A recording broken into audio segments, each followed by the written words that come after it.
வாக்குத்தத்தம் உன்னுடையது.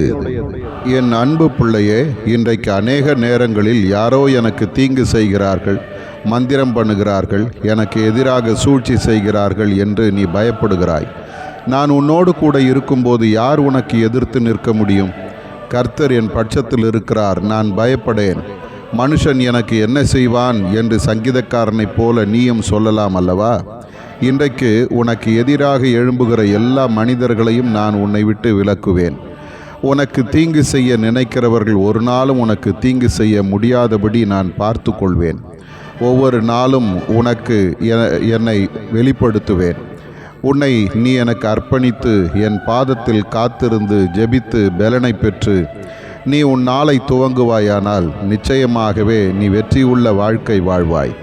ஒரு நாளும் நீ வெட்கப்பட்டு போக மாட்டாய். எந்த தீங்கும் உன்னை அணுகாது. உன்னை தொடுகிறவன் என் கண்மணியை தொடுகிறான். என் கண்மணியை தொட்டு ஒருவரும் தப்பி போவது கிடையாது.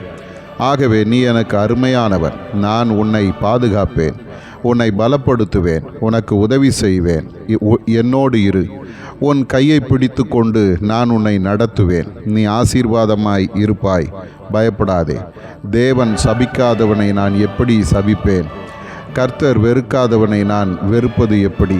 எண்ணாகமம் 23:8.